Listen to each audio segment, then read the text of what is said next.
কারণ এই মাসে দয়াল নবীজি সাল্লাল্লাহু আলাইহি ওয়াসাল্লামকে আল্লাহ তাআলা নিজের বাড়িতে দাওয়াত করে নিয়েছিলেন। রাস্তা বলেন সুবহানাল্লাহ। এখন রজব মাস আসলে আমাদের দেশে বাতিল ফিরকার কিছু লোক মাথা চারা দেওয়া উঠে। কথা বলেন ঠিক না বেঠিক? রজব মাস আসলে তাদের মাথার মধ্যে শয়তানে পেশাব করে দেয়। তারা বিভিন্ন ভাবে মানুষকে আল্লাহর রাসূলের মহব্বত থেকে দূরে সরানোর চেষ্টা করে। কথা বলেন ঠিক না বেঠিক? রজব মাস আসলে টেলিভিশনের মধ্যে বসে বসে, ফেসবুকে, ইউটিউবে বসে বসে মানুষের মধ্যে বিভ্রান্তি ছড়ায় যে শবে মেরাজ বলতে কোনো কিছু নাই। আছে না নাই এরকম দল? আর আসতে বলেন আছে না নাই? বলে শবে মেরাজ আবার কি? এটা তো কোনো কিছু না। রজব মাস আসলে আরেক দল আরেকটু বেড়ে বলে নবীজি সাল্লাল্লাহু আলাইহি ওয়াসাল্লাম মেরাজে গেছিলেন সত্য, তবে রজব মাসে যায় নাই। জোরে বলেন নাউজুবিল্লাহ। এজন্য আমরা বিষয়টা ক্লিয়ার করে নেই, নবীজি সাল্লাল্লাহু আলাইহি ওয়াসাল্লাম কোন মাসে মেরাজে গেছিলেন এ ব্যাপারে তারিখিন যারা, তাদের মধ্যে মতানৈক্য আছে। কেউ কেউ বলেন নবীজি সাল্লাল্লাহু আলাইহি ওয়াসাল্লাম মেরাজে গিয়েছিলেন রমজান মাসে, কেউ বলেন রবিউল আউয়াল মাসে, কেউ বলেন রজব মাসে। তবে শতসিদ্ধ মত হচ্ছে, সবচাইতে প্রসিদ্ধ এবং গ্রহণযোগ্য মত হচ্ছে রজব মাস। বলেন সুবহানাল্লাহ। এখন ইসলাম সম্পর্কে গবেষণার কিছু মূলনীতি আছে। কি আছে? মূলনীতি। মূলনীতির বাইরে যায় আপনি যখন গবেষণা করবেন, তখন আপনি অটোমেটিক পথভ্রষ্টদের কাতারে চলে যাবেন। এখন আমি একটা কিতাবের মধ্যে একটা পাইছি আর বইলা দিলাম এমন না, ফতোয়া দেওয়ারও মূলনীতি আছে। বিখ্যাত ফতোয়া মূলনীতির একখানা কিতাব আছে, শারহ উকুদি রাসমিল মুফতি। মুফতি হইতে গেলে এই কিতাব খান করতে হয়। এই কিতাব না পড়ে যারা মুফতি হয়, তারাই সমাজের মধ্যে বিভ্রান্তি ছড়ায়। কথা বলেন ঠিক না বেঠিক? কারণ মূলনীতি জানে না, ফতোয়া কিভাবে দিতে হয়, কিভাবে লিখতে হয়, কিছুই জানে না। নামের আগে মুফতি। মুফতি শব্দটার তাহকিক করতে দিলে তার মনে করেন পায়জামা গরম হয়ে যায়। মুফতি শব্দটা ব্যাখ্যা করতে দিলে তার পক্ষে সম্ভব না ব্যাখ্যা করা। সে নাহু সরব বোঝে না, আরবি ইবারতের আরবি কিতাব ধরাই দিলে সে পড়ার মতো যোগ্যতা নাই, অথচ নামের আগে মুফতি। এই সমস্ত মুফতি নামদারি ধোঁকাবাজগুলা মানুষকে বিভ্রান্ত করে। বলে রজব মাসে না, রবিউল আউয়ালে অথবা রমজানে একটা মতানৈক্য আছে। আরে ভাই, ইসলামের কোন মাসালাটা নাই যেটাতে মতানৈক্য নাই? প্রত্যেকটা মাসালাতেই মতানৈক্য আছে। তবে গবেষণার একটা মূলনীতি হচ্ছে কওলুর রাজিহ কোনটা সেটা দেখতে হবে। কওলুর রাজিহের উপর ফতোয়া, যেই মতটা কওলুর রাজিহ হবে সে তার উপর ফতোয়া। এখন তুমি কওলুর রাজিহ কি সেটাই বুঝো না, তুমি কি ফতোয়া দিবা? কথা বলেন ঠিক না বেঠিক? নিজে যেটা বুঝো না সেটা নিয়ে মাথা ঘামায়া মানুষকে বিভ্রান্ত করো।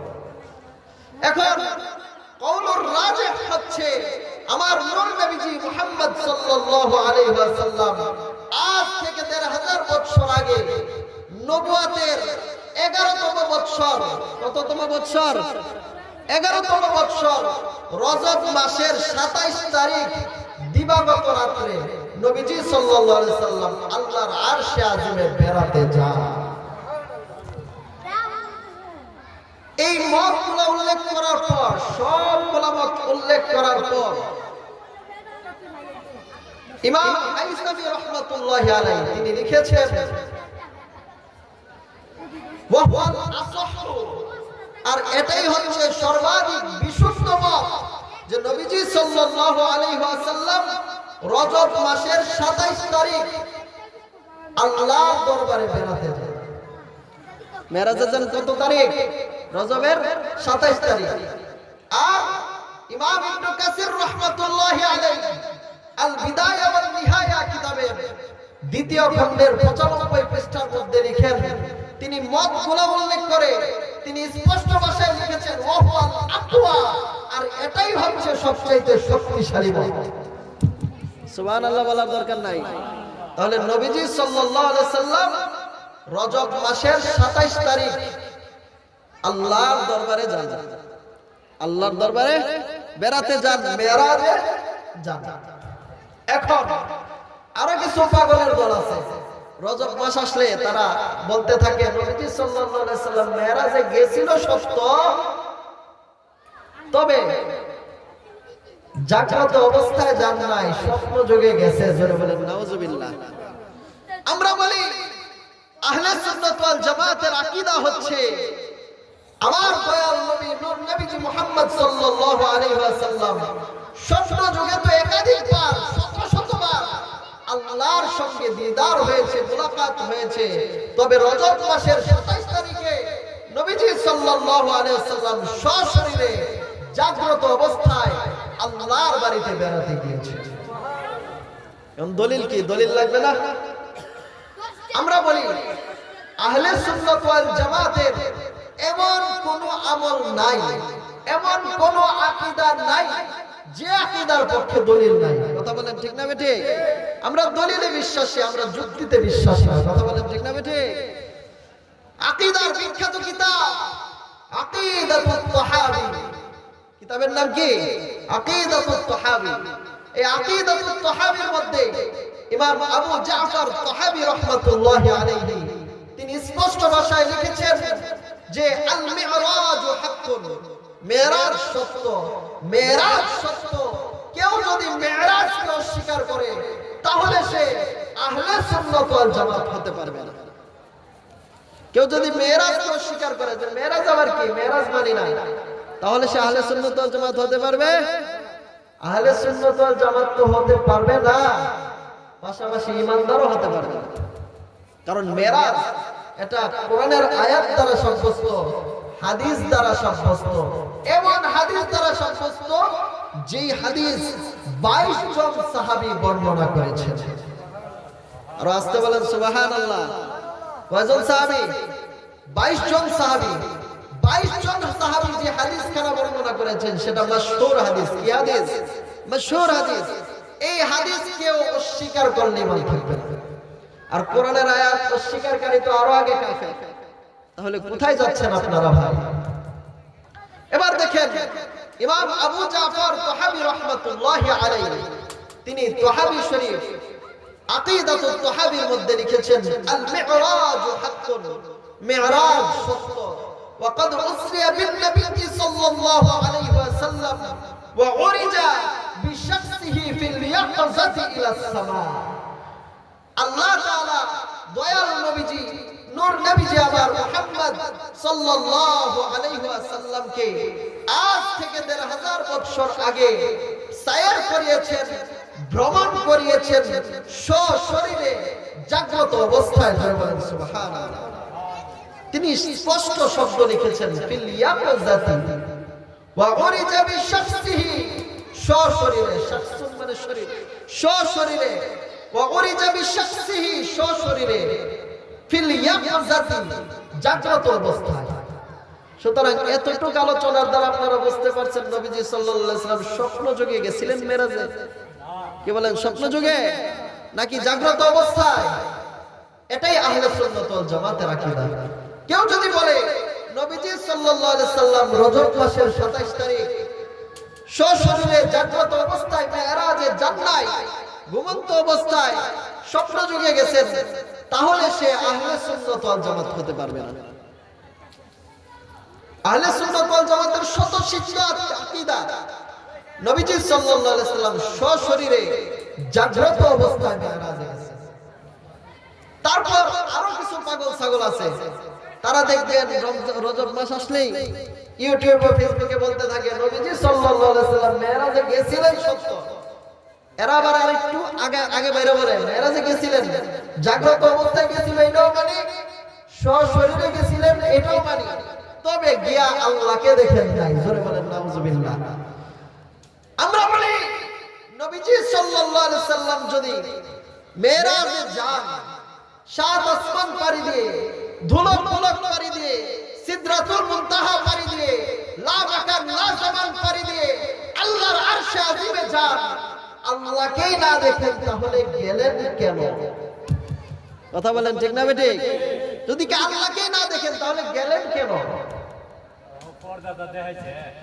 এখন এই সম্পর্কে আমাদের আকীদা কি? আমাদের আকীদা স্পষ্ট। আমাদের আহলে সুন্নাত ওয়াল জামাতের প্রত্যেকটা আকীদার পক্ষে দলিল আছে, কিন্তু যারা এই সমস্ত আজে বাজে কথা বলে তাদের দলিল নাই, দুর্বল যুক্তি।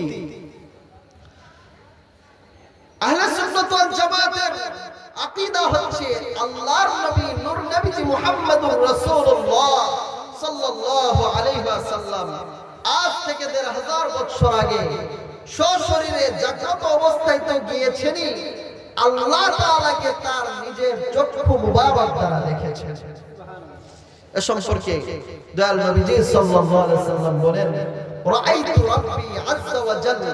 ও দুনিয়ার উম্মতেরা শুনে রাখো, আমি নবী আমার দুই চক্ষু মুবারক দ্বারা আল্লাহ তাআলাকে দেখেছি। কেমন ভাবে দেখেছেন? নবীজি অন্য রিওয়ায়াতের মধ্যে বলেন, রাআইতু রাব্বি আযজা ওয়া জাল্লা ফি আহসানি সূরাতি। আমি নবী আল্লাহ তাআলাকে সর্বোত্তম আকৃতিতে দেখেছি। এখন তারা আবার একটা দলিল দেয়। তারাও কি দেয়? দলিল দেয়। সেটা হচ্ছে আম্মাজান হযরত আয়েশা সিদ্দিকা রাদিয়াল্লাহু তাআলা আনহা বলেছেন, কেউ যদি বলে নবীজি আল্লাহকে দেখছেন তাহলে সে মিথ্যা বলেছে। এটাও হাদিস আছে। কিন্তু এই ব্যাপারে আমরা বলি হযরত আয়েশা সিদ্দিকা রাদিয়াল্লাহু তাআলা আনহা যে হাদিস সত্য, তবে আয়েশা সিদ্দিকা রাদিয়াল্লাহু আনহা যখন এই কথাটা বলেছিলেন তখন তিনি ছোট ছিলেন। কি ছিলেন? ছোট ছিলেন। সুতরাং ওনার কথা ধর্তব্য না। ওনার কথা কি না? ধর্তব্য না। উনি যেই দলিল দিয়েছেন, লা তুদরিকুল আবসার ওয়া হুয়া ইউদরিকুল আবসার ওয়া হুয়াল লাতীফুল খাবীর। আল্লাহ তাআলাকে কেউ চর্মচক্ষু দ্বারা দেখতে পারবে না। আল্লাহ তাআলাকে কেউ চর্মচক্ষু দ্বারা দেখতে পারবে না। এটা এখন আল্লাহ তাআলাকে দুনিয়াতে কেউ চর্মচক্ষু দ্বারা দেখতে পারবে না, কিন্তু নবীজি সাল্লাল্লাহু আলাইহি সাল্লাম যে মেরাজে গেছিলেন এটা কি আর দুনিয়ার ভিতরে রয়েছে না দুনিয়ার বাইরে? দুনিয়ার ভিতরে না দুনিয়ার বাইরে? আল্লাহর আরশে গিয়ে আল্লাহ তাআলাকে দেখেছেন। সুতরাং তোমাদের এই দলিল, এই সমস্ত দলিল কোনো কার্যকর নয়। বরং ওই প্রেক্ষিতে আল্লাহর নবী সাল্লাল্লাহু আলাইহি সাল্লাম তখন বলেছেন, রাআইতু রাব্বি আযজা ওয়া জাল্লা। আমি নবী আল্লাহ তাআলাকে দেখেছি ফি আহসানি সূরাতি, সর্বোত্তম আকৃতিতে। জোরে বলেন সুবহানাল্লাহ। এ ব্যাপারে আহলে সুন্নাত ওয়াল জামাতের সুস্পষ্ট মত ইমাম নববী রাহমাতুল্লাহি আলাইহি তিনি উল্লেখ করেছেন। ইমাম নববী রাহমাতুল্লাহি আলাইহি লিখেছেন, ইন্নান নাবিয়্য সাল্লাল্লাহু আলাইহি ওয়াসাল্লাম রাআ রাব্বাহু ফি আইনাই রাসিহি। জোরে বলেন সুবহানাল্লাহ। ইমাম নববী রাহমাতুল্লাহি আলাইহি সবগুলা মত একত্রিত করেছেন, করার পর এটা আকীদাতুন নাসাফি কিতাবের মধ্যে আছে। আকীদাতুন নাসাফির হাশিয়ার মধ্যে এগুলো বর্ণনা করা হয়েছে। সবগুলো মত ইমাম নববী রাহমাতুল্লাহ আলাইহি একত্রিত করেছেন, করার পর তিনি সবগুলো দলিল আনছেন। আনার পর তিনি লিখছেন, সমস্ত আহলে সুন্নাত ওয়াল জামাতের সমস্ত ইমামদের ঐক্যমত হচ্ছে ইন্নান নাবিয়্য সাল্লাল্লাহু আলাইহি ওয়াসাল্লাম রাআ রাব্বাহু বিআইনাই রাসি। নিশ্চয় আমার নবী নূর নবীজি মুহাম্মদ সাল্লাল্লাহু আলাইহি ওয়াসাল্লাম আজ থেকে ১৫০০ বছর আগে তার কপাল মোবারকের নূরের দুই চক্ষু দ্বারা আল্লাহ তাআলাকে দেখেছেন। আর আসতে বলেন সুবহানাল্লাহ। সুতরাং আল্লাহ তাআলাকে নবীজি সাল্লাল্লাহু আলাইহি ওয়াসাল্লাম দেখেছেন, এই বিষয়ে কোনো সন্দেহ। এখন কেউ যদি দয়াল নবীজি সাল্লাল্লাহু আলাইহি সাল্লামের মেরাজ শরীফকে অস্বীকার করে তাহলে তার ঈমান থাকে না। কি থাকে না? কারণ মেরাজ শরীফের দুইটা অংশ। কয়টা অংশ? একটার নাম হচ্ছে ইসরা, আরেকটার নাম হচ্ছে মিরাজ। একটার নাম হচ্ছে ইসরা, আরেকটার নাম হচ্ছে মিরাজ। ইসরা কোরআন দ্বারা সাব্যস্ত। কোরআনে কারীমের মধ্যে আল্লাহ রাব্বুল আলামিন সূরা ইসরার প্রথম আয়াতের মধ্যে আল্লাহ বলেন, সুবহানাল্লাযী আসরা বিআবদিহি। পবিত্র ওই আল্লাহ, ওই সত্তা যিনি তার বান্দাকে সায়ের করিয়েছেন, ভ্রমণ করিয়েছেন। কোথায় ভ্রমণ আসরা বিআবদিহি লাইলাম মিনাল মাসজিদিল হারাম, রাত্রি বেলায় মসজিদে হারামে ভ্রমণ করিয়েছেন, ইলাল মাসজিদিল আকসা, মসজিদে আকসা পর্যন্ত। জোরে বলেন সুবহানাল্লাহ। তাহলে নবীজি সাল্লাল্লাহু আলাইহি সাল্লামের যে ইসরা, ইসরা হচ্ছে বাইতুল্লাহ থেকে মসজিদে আকসা পর্যন্ত। বাইতুল্লাহ থেকে যে কাবা শরীফের চত্বর থেকে যে নবীজি সাল্লাল্লাহু আলাইহি সাল্লাম মসজিদে আকসাতে গিয়েছিলেন, এই অংশটার নাম ইসরা। এই অংশটার নাম কি? ইসরা। ইসরা, এই ইসরা